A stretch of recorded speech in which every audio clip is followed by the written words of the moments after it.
जिला पुलिस अधीक्षक विजय अग्रवाल के निर्देश पर भिलाई 3 थाने में पदस्थ एक आरक्षक अरविंद मेंढे को निलंबित कर दिया गया है।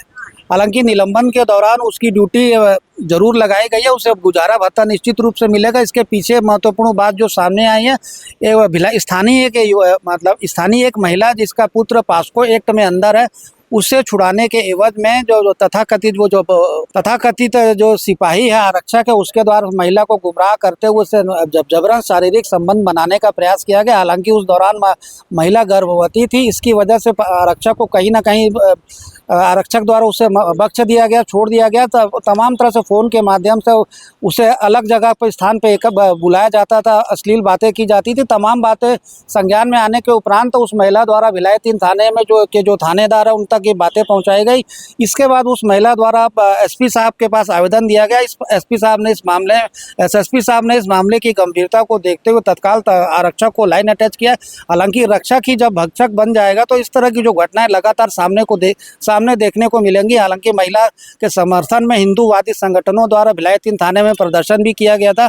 महिला को कहीं ना कहीं न्याय मिलने की उम्मीद है। आरक्षक द्वारा लगातार उस महिला को अपने झांसे में लेकर के उसके पुत्र को जेल से छुड़वाने की बातें करते हुए लगातार झांसा दिया जा रहा था, और उसका मात्र इसके पीछे उद्देश्य यही था कि किसी न किसी तरह से इस महिला से शारीरिक संबंध स्थापित किया जाए। और जो महिला आरक्षक की बातों को भली भांति समझ चुकी थी, उसके द्वारा, चूँकि ये भी यहाँ पे बताना जरूरी है कि आरक्षक द्वारा ऑटो के जरिए विभिन्न माध्यमों से भिलाई 3 सिरसा कला सहित अन्य स्थानों में महिला को गुमराह करते हुए बुलाया जाता था। अब इस मामले की जांच पूरी तरह से पुलिस के अधीन हो चुकी है। एसएसपी साहब इसमें जांच करने के आदेश दिए गए हैं। आरक्षक को इस दौरान निलंबित भी कर दिया गया। उसकी निलंबन के दौरान उसका गुजारा भत्ता जो नियम कायदे अनुसार पुलिस के उसे गुजारा भत्ता दिया जाएगा। लेकिन कहीं ना कहीं ये दिखाता है कि जिस तरह से एक आरक्षक द्वारा जिस पर आम जनता विश्वास करती, पुलिस कर्मियों पर विश्वास करती, उस तरह का जो कृत्य करना निश्चित रूप से पूरी तरह से निंदनीय। इस मामले में जो आरक्षक अरविंद मेंढे, उस पर सख्त कार्रवाई किए जाने की जरूरत है।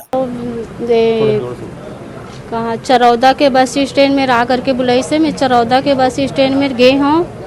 फिर वो कति लेगी से तो मुझे पता है, लेकिन रात के समय उतना ये याद नहीं है। लेकिन वहाँ लेके ना अपन सीने से लगाई से, सीना उनल भी पकड़ी से, अंदर भी हाथ डाली से, फिर थोड़ा से बैठी से, फिर मैं बोले सिर धो हंसर करके बोले हूँ, फिर अंदर हाथ डाल के छू के फिर छोड़ दी से, फिर गाड़ी में बैठा के फिर बस स्टैंड में छोड़ी से फिर मैं घर आए हम। तो का वजह से सब करत रही का चीज का वजह से दबाव का वजह से कर रही से कि मोर बेटा अंदर है तो छोड़ा दूँ, ये कर दूँ, चल एक बार मोर से मिल, ऐसे करके बोली से। तो मैं गए हूँ कि यही देखना चाहते रहे कि पुलिस बनाए तो रक्षा करे बर बनाए कि गलत काम करे बर बनाए। हाँ, तो आपको अंदाजा नहीं था ये सब चीज वो कि गलत करने की नियत से ले जा रहा है या क्या नियत से? नहीं, मतलब बातचीत करबो करके लेगी से कि मैं सोचे कि कहीं घर में लेगा थे, बैठ के बातचीत करके सोचे। जब झिमझाम जगह में लेगी से तो मैं गाड़ी से थोड़ा ना कूद जाऊँ। गाड़ी से कूदते तो मोर पैर हाथ टूट जाती ना। तो जहाँ लेगना है वहाँ लेग जा करके मैं गए हूँ। तो बाद में आपका विरोध नहीं किए? आप विरोध नहीं किए उस चीज का जो वो कर रहे थे? हाँ, रोके हो, फिर भी से जबरदस्ती हाथ भी लगात रही से, फिर वो कुछ नहीं करी से। नहीं सर, मैं सिर धो करके बोले हूँ तो फिर कुछ नहीं करी से। अगर नहीं धो रही थे तो कुछ कर बैठती। आगे क्या कार्रवाई की मांग करते हैं? आगे से ऐसे वाला नहीं करना चाहिए। आज मोर से थी करी, मोर जगह करी से, और यही काम ला और दूसरा से करी, तो ये सब चीज नहीं करना चाहिए। ये मामले में मदद के लिए फोन? हाँ, वही बोले रही से, मैं कुछ नहीं बोले हूँ, वही बार बार फोन करत। पहली केस हो रही से वो तो टूट गई ना, तोला का जरूरत है फोन कर, मोर से मिल, सिरसा गेट में मिल, चरौदा में मिल करके तो कोई जरूरत नहीं रही ना।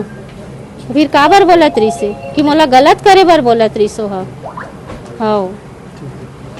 भिलाई 3 में प्रार्थिया के द्वारा एक रिपोर्ट दर्ज कराई गई है कि थाने का आरक्षक अरविंद मेंढे पीड़िता के जो बच्चे को छुड़ाने के नाम पर पीड़िता का जो बेटा है वो पॉक्सो एक्ट के मामले में बाल संप्रेषण गृह में बंद है, अभी निरुद्ध है। उसे छुड़ाने के एवज में उससे अश्लील हरकतें और शारीरिक शोषण करने की शिकायत प्राप्त होने पर उसमें एफआईआर दर्ज किया गया है और प्रकरण विवेचना में लिया गया है। साथ ही जो आरोपी आरक्षक है उसके संबंध में उसके गिरफ्तारी के प्रयास किए जा रहे हैं। भरोसा 24 न्यूज़ के लिए संजय दुबे।